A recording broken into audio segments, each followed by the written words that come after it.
Welcome, crew, to episode 8 of the Stu and Marty podcast. Hello, Stuart. Hello, Marty. Good to see you again. Yeah, how are you, mate? I'm excellent. You're looking resplendent this morning. All ready to go? Thanks, mate. Thanks. I've had a new hairdo, obviously continuing to ensure I look as much like you as possible. Yeah, well, if I would love to have a hairdo.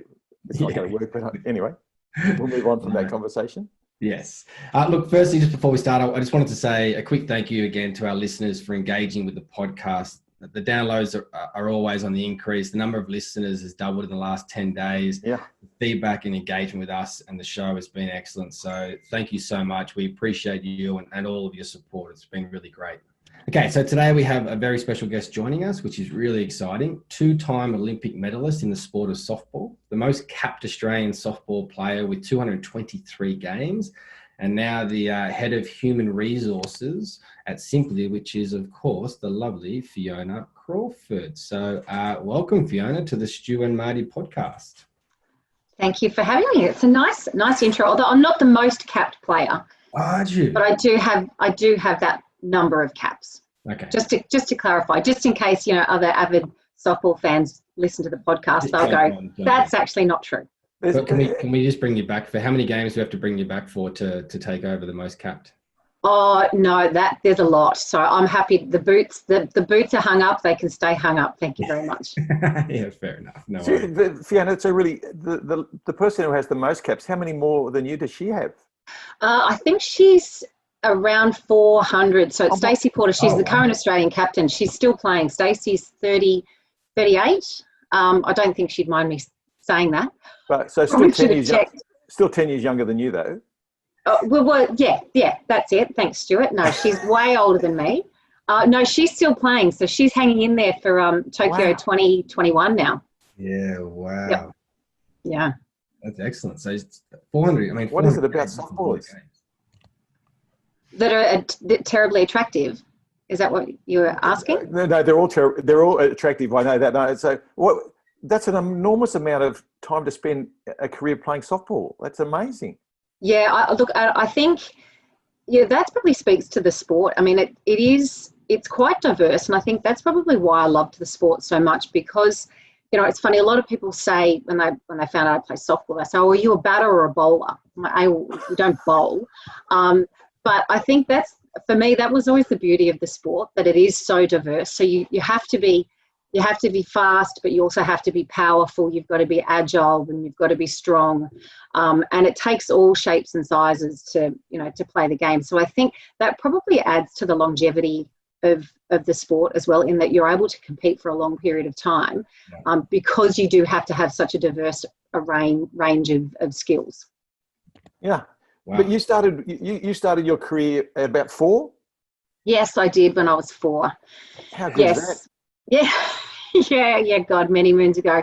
And I was the youngest I still am the youngest of 3 girls. And I think I was just the annoying little sister, to be honest. Mum and Dad were part of forming the original club. They'd never played softball. They'd never heard of softball or t-ball. And it was my eldest sister's kindergarten teacher that decided she wanted to start the St Michael's Primary School Softball Club. So, of course, Mum and Dad, being Mum and Dad instinctively put his hand up to be treasurer, and Mum was secretary, and they coached and managed teams. And I think I was just, the annoying little sister, and they thought, for God's sake, just grab a glove and get out in the outfield. So that's really how I started. As simple as that? Yeah, as simple as that. And it was funny, I played a little bit of tennis, I played a little bit of basketball, and don't laugh, yes, because I'm 5'2", I was a very good point guard. But that was I just fell in love with the sport, and I didn't play netball, I didn't really play anything else. It was just, softball kind of had me from the get-go. See, back then when you started basketball, but kids weren't 7 foot tall and size 13 feet and eating all that, chicken that we always talk about. The special chicken. Yeah. I was lucky enough. I'd get the ball, and I was fast enough. I'd just cross it over into the key and then pass it to the tall people and let them do their stuff. Yeah. Wow, excellent. Yeah, Sophie, cool. I'm interested. There's lots of people who say they play the sport because they loved it. And there's lots of people that say they play the sport because they're good at it. Yeah. And you've said both. Well, I went through phases to be honest in my career.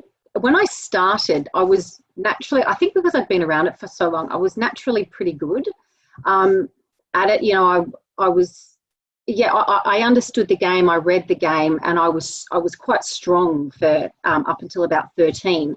And then shock horror, I stopped growing, and everybody else started. Yeah. So no longer was I, you know, I wasn't the fastest anymore. I wasn't, you know, I couldn't throw the hardest. I couldn't hit the furthest.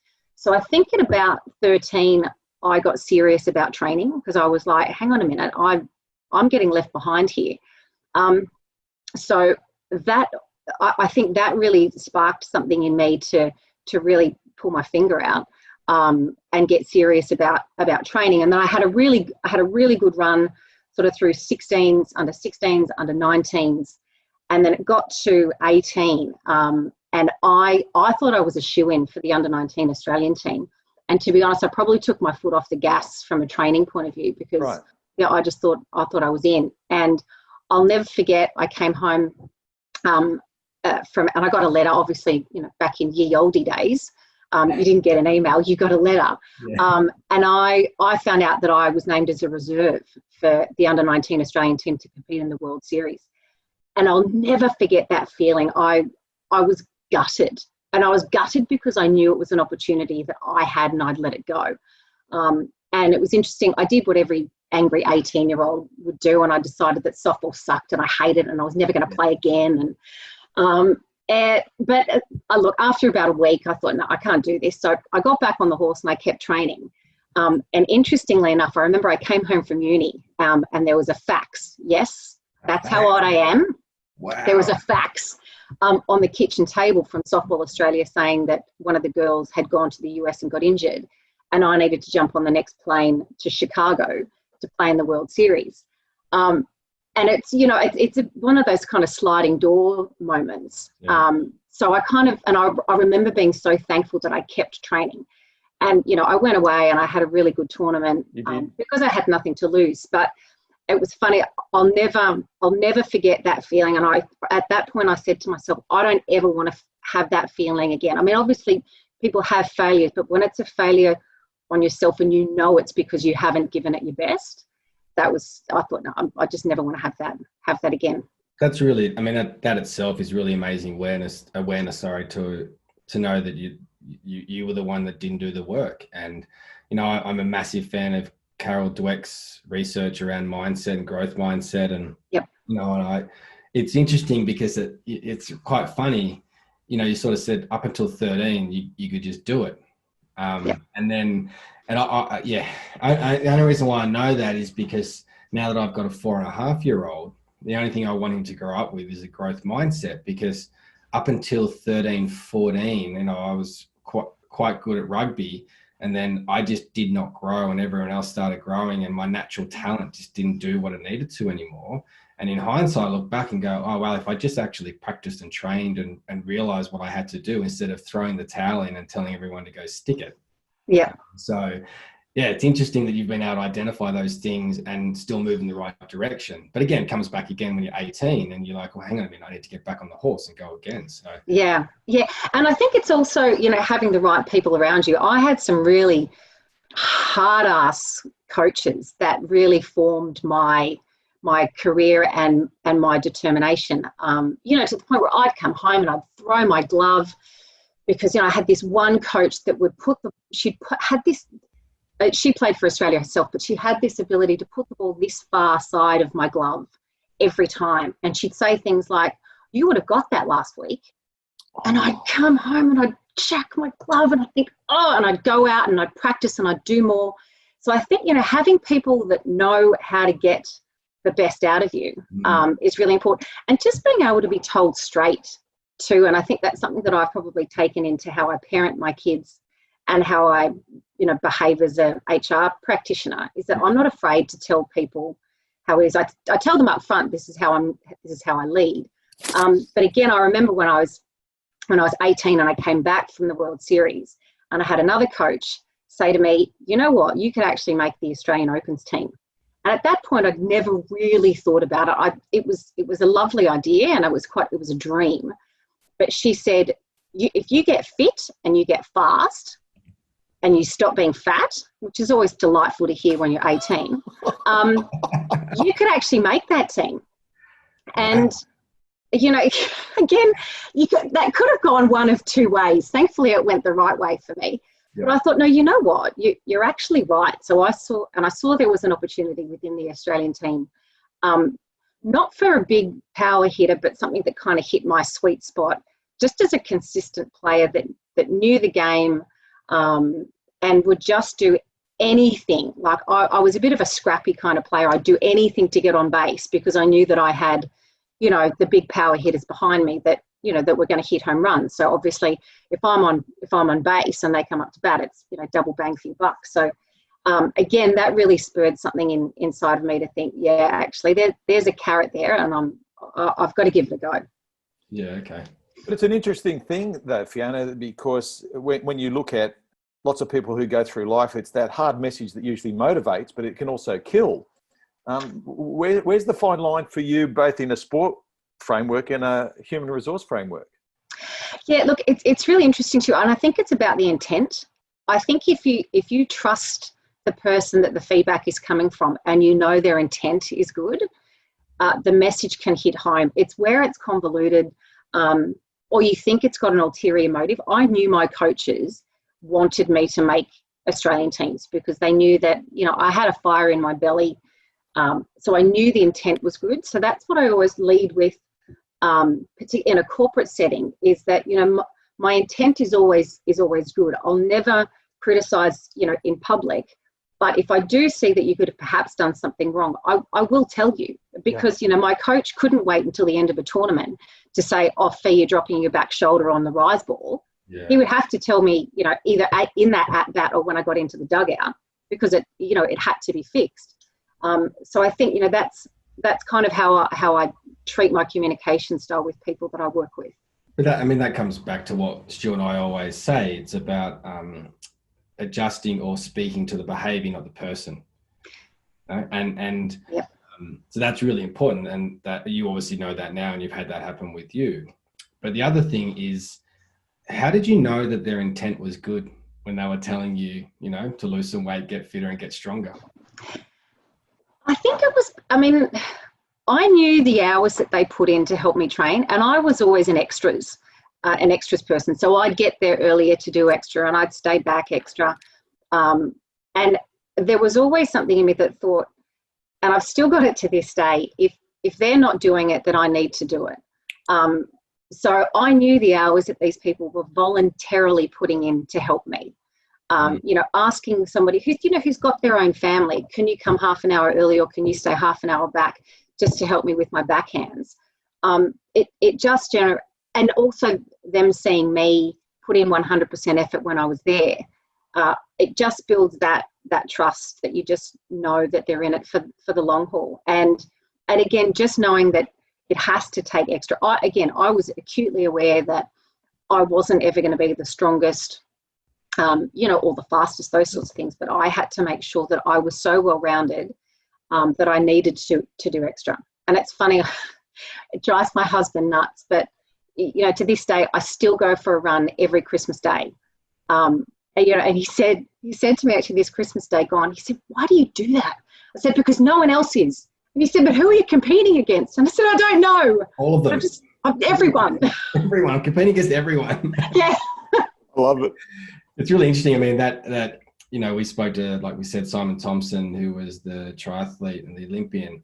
He said the same thing. He said, I'm just going to do more. I'm going to do what the other guys aren't prepared to do. And it's quite funny how two athletes that we've spoken to in a row have the exact same mindset and approach to it. Yeah. Which is interesting. And, you know, Stu and I both, I'm going to speak on your behalf here, Stu, we always have that frustration when we're working with salespeople or managers or leaders and we're saying to them, you've just got to do a little bit extra. You've got to do more. You've got to practice. You've got to go. And they just look at you like we're crazy and think, I'm not doing that. And they just don't realize that it's just on the other edge of that hard work that will get you the greatness that you're looking for.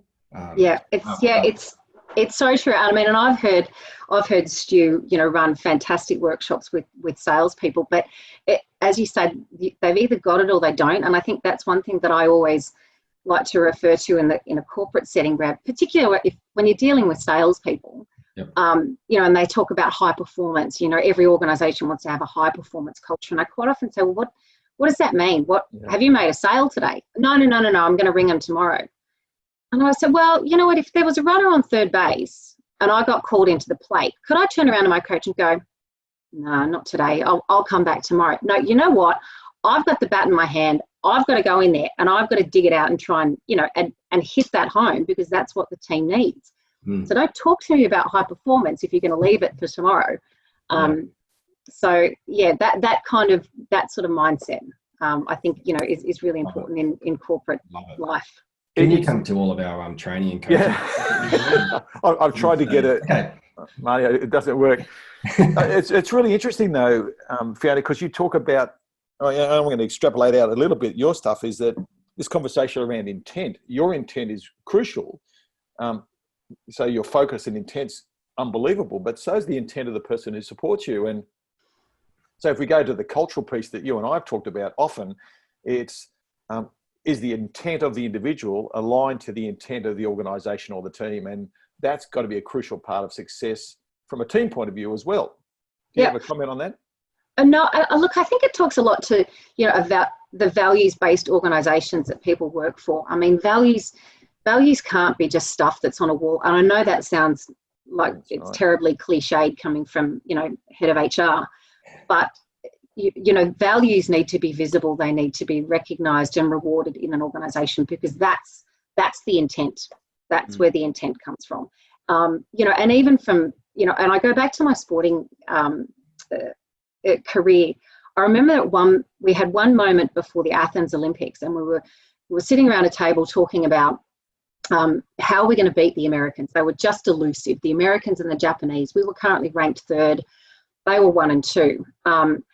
And our coach said to us, right, we've got to put it all on the table. We need to air our secrets right now. And we were about 3 weeks before our national championships, where we all play for our respective states against each other. Yep. But he said, you need to tell everybody what you know about their game. And I could pick the change-up of one of the Queensland pitches, and it was a formidable pitch. You know, she used to strike so many people out on it. And it was about 20, 30 Ks slower than her fastball. But she did something in her glove before she got set, and I could pick it every time. So I was a good chance of getting a hit every time she threw it. But I remember I said to her, I can pick your change-up, and if I can pick your change-up, the chances are the Americans and the Japanese will be able to do it unless you fix it. And I remember she was like, wow, that's great. Do you know I can get you with a curveball on the outside when you've got 2 strikes on you, because you swing and miss at it every time? And I was like, oh, damn it. That's right. But it was just, you know, we recognised that that's what we had to do as a team to achieve the goal. We had to put it all on the table. We had to trust each other.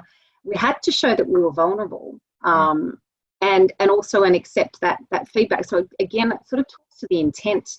And I say that to, you know, quite often to salespeople. The best sales teams are those that share their secrets. And you guys would know that, having worked, you know, in automotive sales for so long.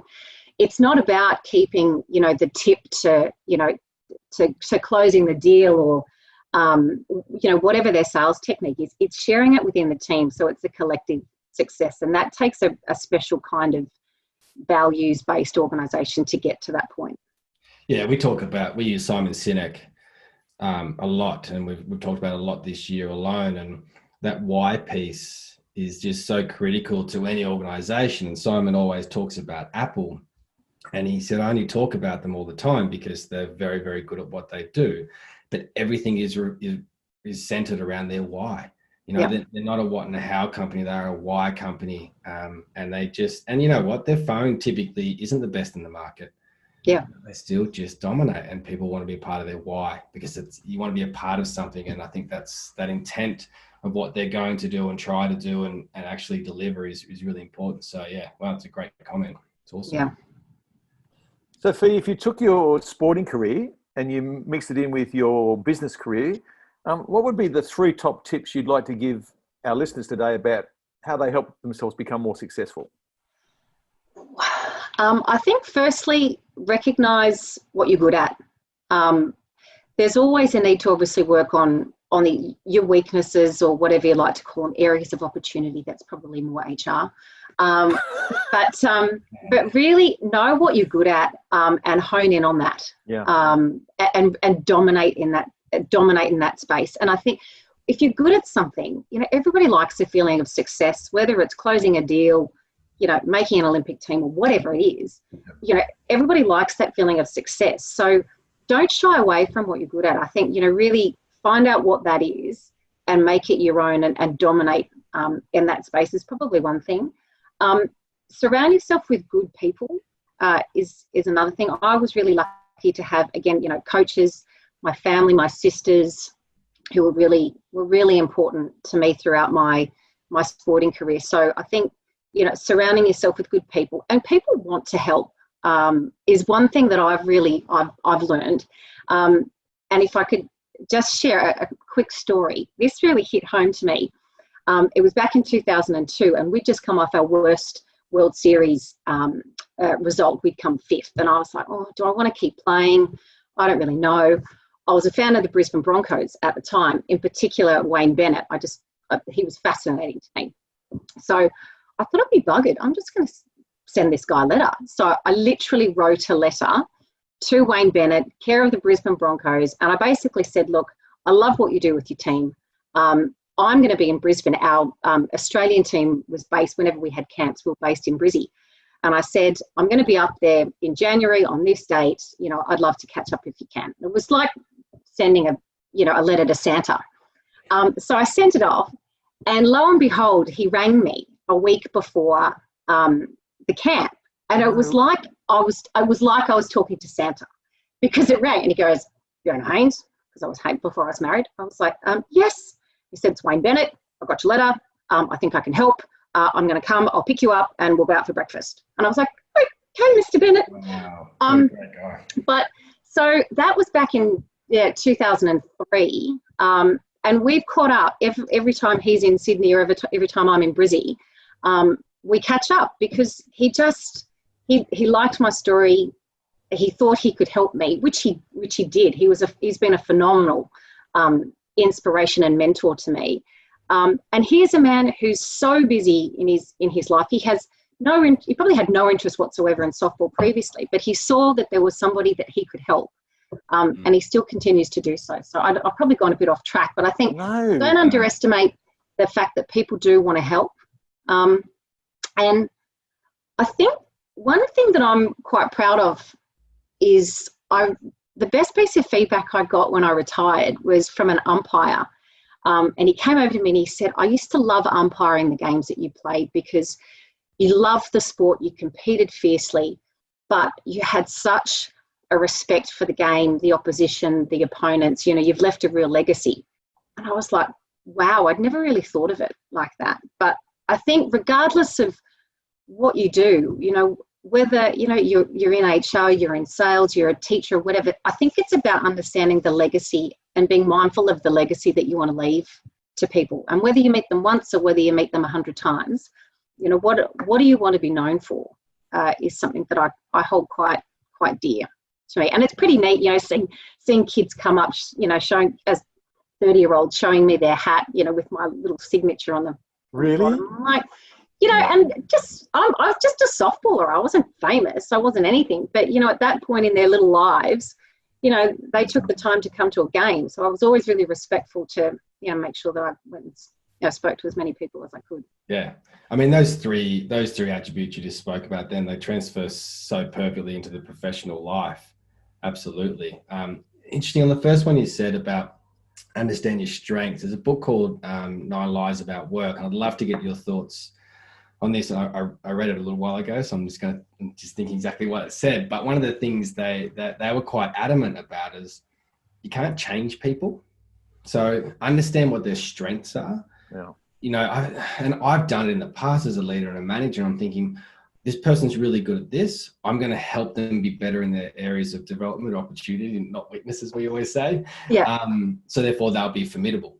But realistically, you can't really change that about them. Yeah. And you've got to make the decision and go, oh, their strengths are so strong and so beneficial to our organization, our team, our department, that I'm okay to clean up the other crap that they get wrong. And I think, so I'd love to get your thoughts on that from a HR point of view, because that can be incredibly frustrating when someone's paperwork isn't right or whatever, but the other stuff they do is so good. Yeah. And I think there's a real temptation for managers to hire like for like. They either hire the people that are just like them because I know how to manage them, I know how to train them, and they're really cool because, hey, I'm really cool. Or they hire the same people that they've already got in their team because they know how to manage that particular style of person. So I think, for me, and I don't claim to do this well all the time, but just to try and be mindful that a really diverse group is going to get you exponentially better results in the end. They might take their time to find their operating rhythm. So they might take a little bit longer than your like for like, your zebras and zebras, but they'll get you exponentially better results in the end because you've got someone that's good at this and someone that's good at that. And they end up finding how it works, obviously under the leadership of, of a good manager. So again, I don't claim to say that, I get it right all the time, but just trying to be really mindful of diverse groups. And I've got a very particular personality, as Stuart would know, having worked with Stu for close to 20 years. It's for me. Sorry about that. Yeah, we'll catch up for a drink later. Just leave me out of We might need a couch, that's for sure. Okay, good. It is easy to, as I said, zebras like hanging out with zebras. But I think, just having that diligence to go, no, actually, we need to make sure that we've got all of those other areas so that, when there is crap that we need to clean up, there is somebody other than just you to help clean it up. Yeah. Oh, I mean, it's like type A is always hiring type A's, and type A's are the ones that don't actually do a lot of the work, to be honest. They definitely drag things forward and they have momentum and all that thing. But type B's are the ones that they're going actually pumping out the output. So exactly. Yeah, but also we had an episode on building your influence, and one of the things as a leader and a manager you need to be sure of when you are diversifying your hires, you've got to know how to influence each and every one of them, and that alone it takes some energy and some effort and some concentration. So it's a challenge, that's for sure. And that's the thing. I think even with this whole COVID-19 pandemic, everybody is busy making themselves busy. And at times people are just forgetting to take the time to do that. How do people like to be managed? How do people like to be rewarded? What gets them out of bed every morning? It's so easy to just forget that and keep getting stuff done. When people crave it. I don't care what they say, people always need that. How do you find out what motivates people? I'm just thinking back to, I started to understand this, and I think, and I've said this before, I came into management not that mature, definitely, both personally and probably professionally. Stuart would know that well. But understanding what people are motivated by is difficult, because then you ask them the question thinking that they know. They typically don't always know. So how do you find out that answer? Look, I think it takes time, and by nature, a lot of people are very reserved. Oh, look at that! Thank you. I just got a cup of tea from my husband. Oh, can I ask him to get me one too, please? Yeah. It's hard, and it takes a lot of time.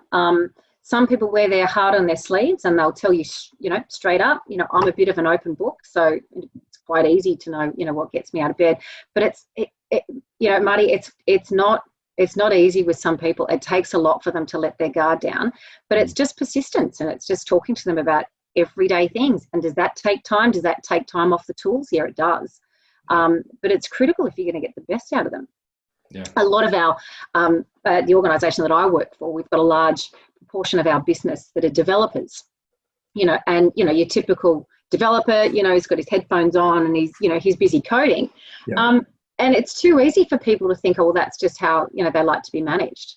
They're a hugely diverse employee group. So, yeah, but again, it's hard and it takes time. And if it, what's that saying? If it was easy, everyone would do it. Yeah.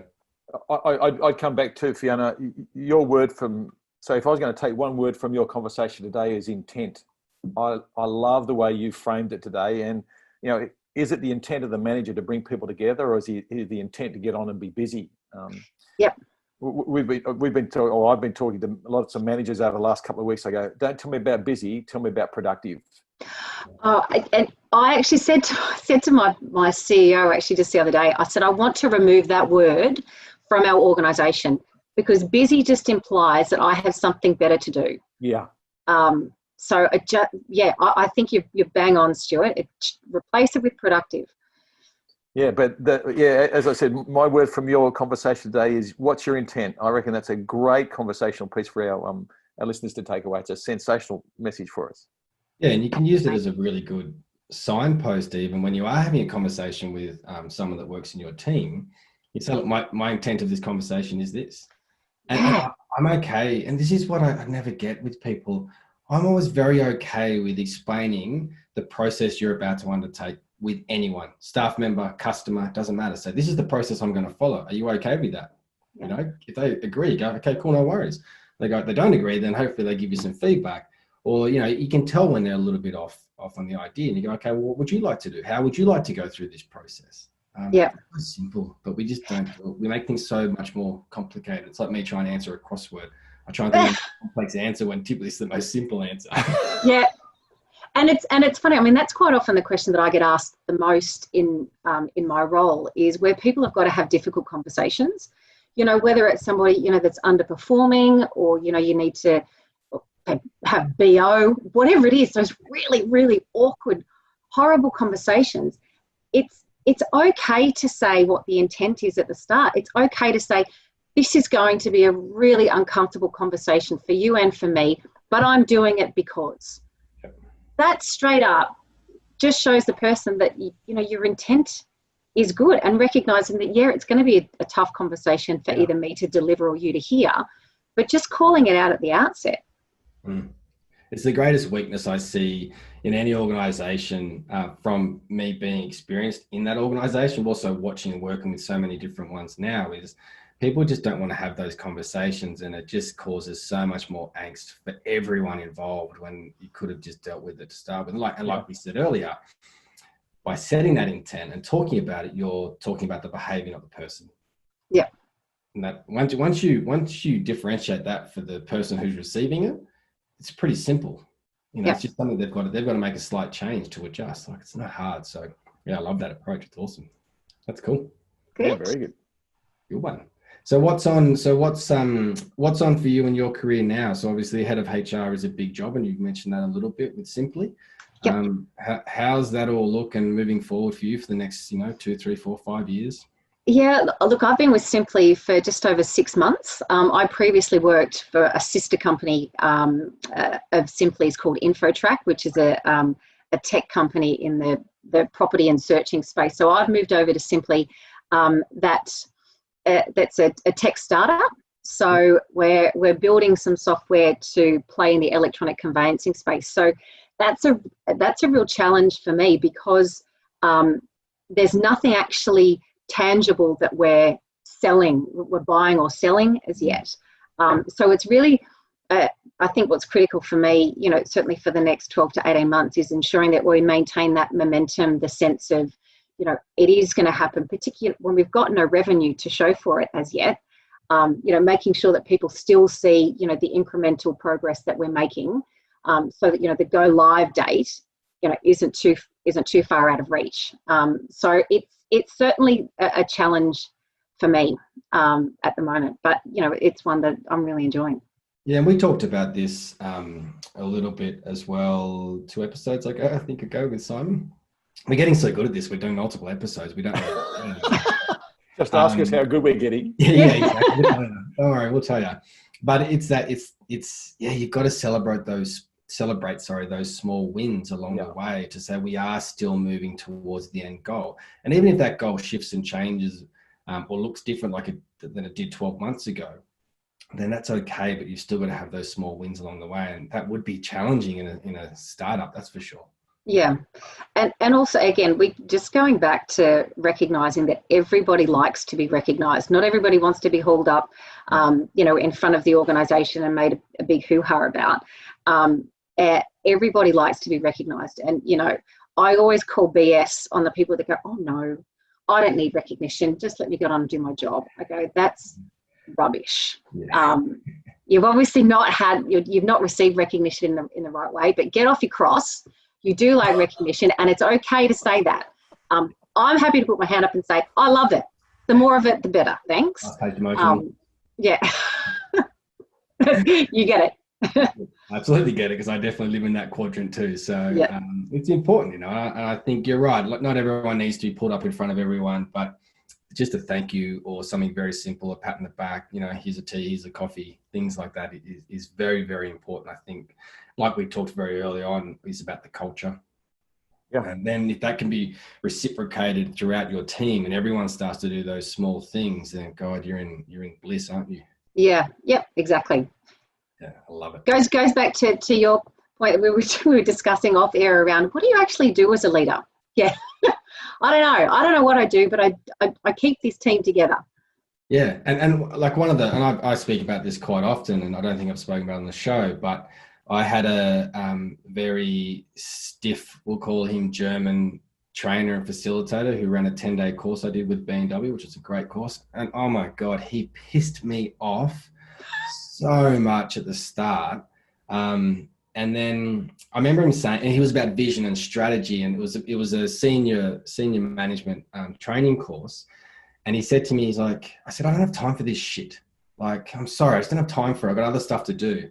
And he just said to me quite simply, you don't do the work. Yeah. What the hell do you even mean by that? High D? I'm like, you're a dickhead, blah, blah, blah. And then I kind of went away and I just kept processing in my head.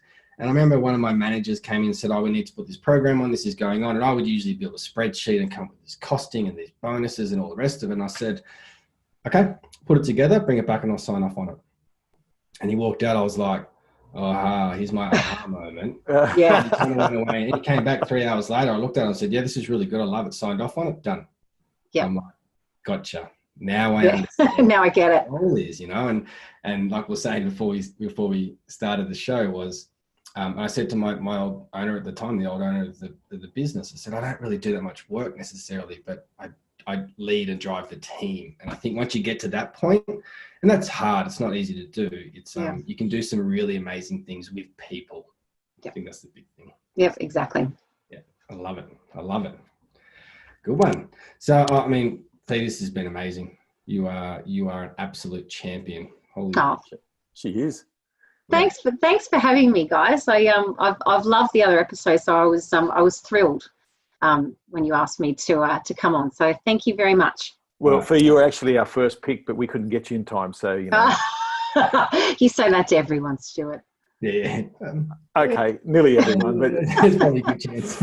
Oh, thank you. Thanks for your vote of confidence, both of you. Yeah. How good the first two guests we've had have both been Olympians. I'm not sure where we go from here. This is concerning. Yeah. Maybe we retire the show. Yeah, I think so. Well, we've had the best we've ever going to have, so we probably should. Yeah, exactly. Again, Sophie, thank you so much. What you've shared with us has been really insightful, but I think really amazing and pretty just down to earth and clear for everyone to be able to go out and execute on some of the ideas that have helped you through your sporting career, but also your professional career. So you should be congratulated. Great job. Well done. Oh, thank you. I hope your audience at least gets something out of it. If not, it's been fun chatting with you guys. At the end of the day, that's all we're here to do, really. That's right. We're just here for shits and giggles anyway, so it's all good. Yeah, exactly. So again, thanks to our crew of listeners. Remember to hit the subscribe, like, and share button in your favorite podcast app, and follow us at facebook.com/Stu and Marty.